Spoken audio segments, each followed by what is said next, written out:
Assalamualaikum warahmatullahi wabarakatuh. Perkenalkan kami dari kelompok 5C akan membahas tentang perencanaan alat sambung baja. Ayo. Oke, standby, kamera ready, sound ready, 3, 2, 1, action. Pose with the fans.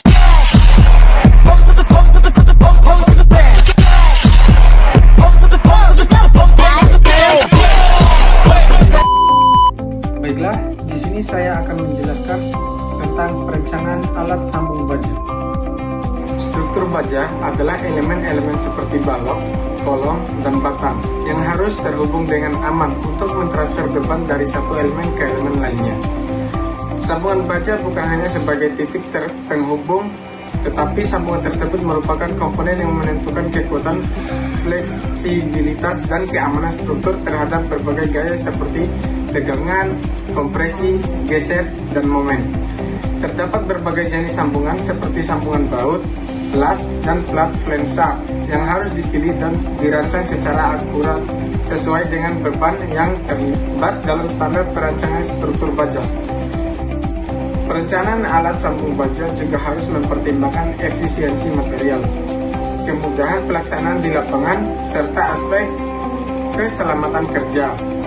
Terdapat dua metode desain dan analisis untuk memastikan kekuatan dan stabilitasnya, yaitu metode Load and Resistance Factor Design atau LRFD dan Low Stress Design atau ASD yang umum digunakan dalam perencanaan struktur baja.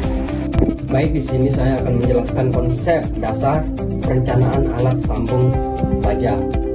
Dalam konstruksi bangunan, sambungan baja adalah komponen yang menghubungkan elemen struktur seperti balok, kolom, batang, penegak, dan penyangga agar berfungsi sebagai sistem tunggal yang stabil, kuat, dan dalam perencanaan struktur baja, sambungan tidak hanya berfungsi sebagai pengikat fisik antar elemen.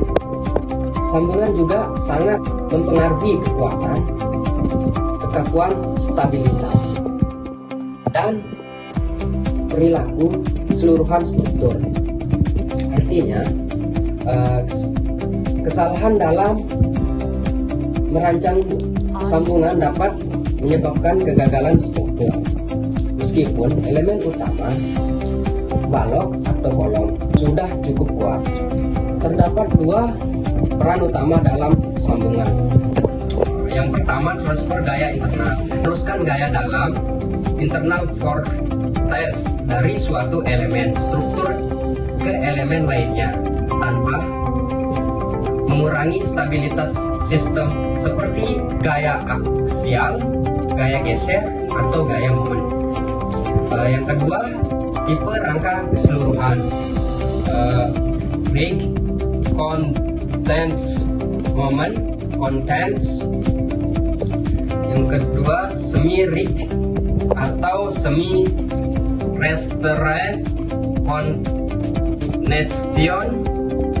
Yang ketiga, print atau simple connection. Poin selanjutnya, menentukan jenis alat sambung baja yang tepat berdasarkan struktur. Yang pertama, identifikasi fungsi dan sistem struktur. Ada 3 macam. Yang pertama, rangka sederhana, simple atau serverman. Yang kedua, rangka momen flexing frame. Terus yang ketiga, struktur tahan gempa. Poin selanjutnya, evaluasi jenis gaya yang bekerja. Ada 4 poin. Gaya geser dalam kurung FU, gaya yang sejajar dengan bidang sambungan. Poin yang kedua, gaya tarik dalam kurung TU, menyebutkan elemen saling menjauh digunakan baut tarik mutu tinggi dalam kurung HSB atau groove weight. Terus poin yang ketiga, gaya tekan kurung FU, yaitu sambungan yang biasanya menggunakan sistem end bring yang dikombinasikan dengan baut. Terus yang keempat, gaya momen dalam kurung MU terdiri akibat lentur dan rotasi, dan digunakan las penetrasi penuh complete joint penetration atau CJP tutup kurung atau extend and flat, di mana sambungan harus memiliki kekuatan yang cukup untuk menafsir momen secara efektif. Selanjutnya, pertimbangan kekuatan sambungan. Menurut Earthon 3 dalam kurung EN 1993 sampai 1-8, kekuatan sambungan baja diklasifikasikan berdasarkan kekuatan rotasi dalam kurung SJ relatif terhadap kekuatan lentur balok yang terhubung, dan klarifikasi ini sangat menentukan perilaku global struktur. Pertama, sambungan rig atau kaku, sambungan semi rig, terus yang ketiga sambungan normally print. Selanjutnya, pertimbangan metode konstruksi. Pemilihan metode penyambungnya baja dalam konstruksi tidak hanya didasarkan pada kekuatan struktural, tapi juga mempertimbangkan efisiensi, retensi, kondisi kerja, dan aspek ekonomi. Seperti sambungan las umumnya lebih efisien karena pekerjaan dilakukan dalam lingkungan yang terkontrol, menggunakan peralatan cukup dan lengkap, tenaga kerja terampil. Kan dari perspektif waktu pelaksanaan penggunaan baut lebih terbukti mempercepat proses pemasangan struktur baja.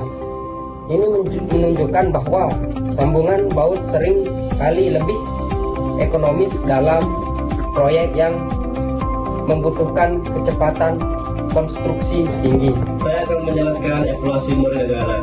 Evaluasi mergagalan pada sambungan baja merupakan aspek penting dalam perencanaan struktur, karena desain yang baik harus memastikan bahwa setiap kegagalan bersifat flat, bertahap dan terkontrol, bukan rapuh dan tiba-tiba kegagalan ulang memberikan tanda-tanda deformasi plastis sebelum ketumbuhan memungkinkan struktur memiliki waktu untuk mendistribusikan kembali gaya dan menghindari kegagalan total secara tiba-tiba.